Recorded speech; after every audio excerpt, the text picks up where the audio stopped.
Hey friends, Ash here. Welcome back to Extra Gent Scents. Unless this is your first time, and then just welcome. Today I'm going to be taking a look at an Armaf fragrance. It is Armaf Eternia.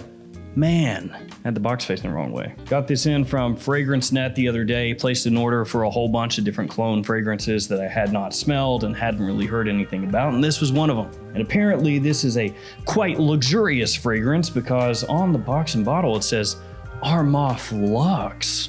Ooh. At first I thought this was cheap and flimsy cardboard that looked really crappy, but now I know that it's high quality. Oh. So in today's video, I'll show you guys the presentation. I'll break down the fragrance a little bit for you, let you know what this is a clone of, which you already know because it was in the title of the video. Spoiler alert, I guess. But we'll do all that good stuff, and I'll let you know if you should check this one out. So let's jump into it.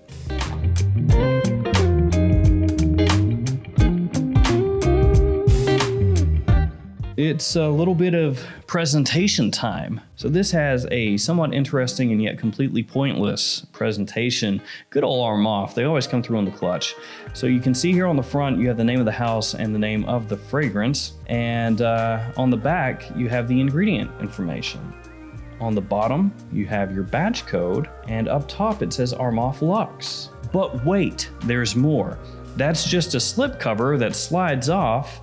And then underneath the slip cover is the exact same thing on the front as is on the slip cover. I guess the slip cover is just there to class the box up a little bit, which maybe makes a little sense because this box is the plainest of plain boxes. It's just a very inexpensive, flimsy feeling, plain black cardboard box. It does not look great. And Armaf is wild. We all know that. They love to put out presentations that are gaudy and horrifically ugly.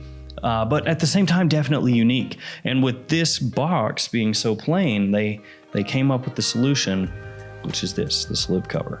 All that is fine and dandy, but how does the bottle look? Well, here the bottle is, and it is fugly. You have the name of the fragrance on the front of the bottle, and on the back, this faux leather kind of pebbly feeling sticker that says Armaf Luxe. On the bottom, you have your batch code and a sticker. And it does have this Zippo style. So you raise it up and it looks like a little Zippo lighter that comes down over top your atomizer. Vaguely reminiscent of something like Paco Rabanne's XS or Pure XS. Let me gather a handy dandy tester strip so I can spray it out for you and you can check out the atomizer. All right, ready? Here we go. And it would appear to have a very weak magnet in the top here. As you can see, it will, there, just barely pulls it down, but it's pretty weak. It's probably the same style of magnet that they used on Tag Helm, Armaf's Tag Helm. That one has a magnetic cap, but it's a really terrible one. So bottle-wise, I hate it. I think it looks hideous. I hate the Zippo style. I hate everything about it. I mean, I'm just being a big old salty hater right now. And size-wise, it is a little bit different as well. 80 milliliters. So different all the way around. It's very special. So this fragrance, as best as I can tell from wearing it for a couple of days, is supposed to be a clone of this fragrance, Terre Pure Parfum. Got a monstrosity of a bottle of Terre Pure Parfum, 200 mils, and I've got how much left? Not enough. Oh, and one more thing before I forget, there was also, before Eternia, man, a fragrance by Armaf called Evoke. And that fragrance came in the exact same bottle as this one. I do not have Evoke. I have not smelled Evoke. I have heard that Evoke, the original, is basically this fragrance, but I cannot confirm or deny that. There's also Evoke Blue, and that is a completely different fragrance, which actually is on Fragrantica, whereas the original Evoke is not. Eternia, how does it smell? Does this smell like TDHPP, Terre Pure Parfum? Yes and no. When you spray Eternia on, it is, how do I say this tactfully? Burning toxic garbage waste filled with carcinogens. It's terrible. The opening of Eternia sucks. It is not good.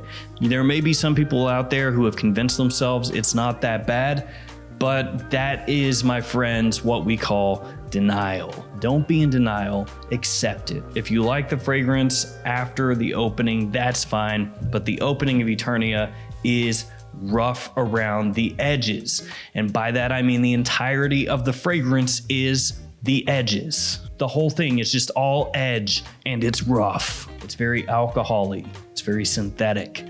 That's one of the big drawbacks of Club de Nuit Intense Man, that the opening smells synthetic with the lemon there. A lot of people will say it smells like Pledge, right? It smells like a lemon cleaner that you would spray on your wooden furniture and scrub down. That's what a lot of people will say about CD and IM. The opening of Club de Nuit Intense Man smells much better than the opening of Eternia to me. The fragrance doesn't work well in the opening. In the opening of Eternia, the notes, the ingredients, they're doing this. There's no harmony. They're just kind of face blasting each other and they're not working together hand in hand. With Terre Pure Parfum, when you spray it on, it smells immediately like a cohesive fragrance because it is. So when you spray that one on, everything makes sense. Everything works together. Even if you don't like the fragrance, at least you understand when you smell it, that is a fragrance, right? Maybe the earthiness of the orange, all that stuff, the flintiness, maybe you don't like it. Like I said, maybe it's not your bag. Terre d'Hermès is not your thing. But with that scent, at least it works together. With Eternia, what it smells like is a very sharp, stingy kind of citrus, and then pepper that's like been blasted through some sort of thing that just sharpened the peppercorns up, made them rough around the edges, and just blasted it into a million tiny little particles so that all of that sharp pepper can get into all the openings of your nose, along with some nice rubbing alcohol on top and kind of a green edge around it. And it just doesn't work. I know I keep saying that, I keep harping on it, but the opening here is crap. And this is a problem with some Armafs. When you spray them on, if you have to use a qualifier and you have to say, it's really good, but the entire opening is completely horrid and smells like a molecular death to your nose, but once you get past that, it's really good, that doesn't bode well for the quality of the fragrance. Now that I've talked about the opening and how much I hate it, I've lambasted it, let's keep it moving. Now, once it does settle down, once the opening fades away, it gets a lot better, like immensely better. That being said, it's not that hard, I guess, to get better when your starting off point is the starting off point that this one has. But it still does get a lot better, and it does get a lot closer to Terre d'Hermès. And at that point, you would say, this could be a nice alternative to Terre d'Hermès. It could be, yeah. It begins to come across as maybe a more aromatic take on Terre d'Hermès Pure Parfum. The vetiver that's in here does come and become front and center, but it's not as nice as the vetiver in Terre d'Hermès. Now, I know that's not really any kind of late breaking news or anything like that, but the vetiver in Terre d'Hermès Pure Parfum does smell much higher quality. It comes across woodier, richer, with just a higher quality. It has more liveliness to it, more depth to the note. It's one of those things that's kind of hard to explain, but it's almost like watching a movie on VHS or even DVD when it first came out compared to watching it now in 4K. It's the same thing that you're seeing, but the quality of one is so much noticeably better than the other. And you'll have some people that come out and say, oh man, I don't mind watching DVD. I think it looks really good. And then you'll say, well, look over here at the 4K. That's way better, isn't it? Look at that. And then they'll respond with, it's okay. I feel like that's kind of what's going on for me here. Eternia gets you close, but then if you compare it to the real deal, it starts to fall apart a little bit. It does still smell good once you get past the opening, but it's just not all the way there. You do pick up a little bit of smokiness from Eternia, and that helps shore up the vetiver a little bit, makes it a little more interesting, gives it a little more depth because you could almost, put those together, that sort of incense note mixing with the vetiver, and think to yourself, well, that makes it smell like a little more of a woodsy vetiver, a little more going on there. Got a faint little bit of sweetness as the fragrance dries down.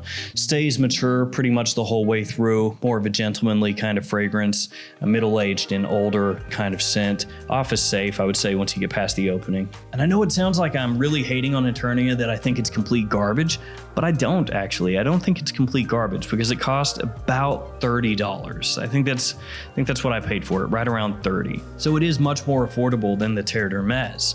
So if you're looking for Terre d'Hermes on a budget, this is an option. It's just the opening is going to let you down most likely. Now it's possible that some people get over that pretty quickly and they don't mind at all. But for me, usually I like to be able to enjoy the opening of the fragrance, and with this one I just don't. And so that really is the part that lets this one down the most for me. For my own taste, if the opening was at least passable, then it would be a fragrance that I would be more ready and willing to say, yeah, this is good. Like, you should check this out. If you don't have the money for Terre d'Hermes and you want something close to it, I'd feel more comfortable saying, yeah, it's good. But that opening I really think sucks. And so it's hard for me to recommend.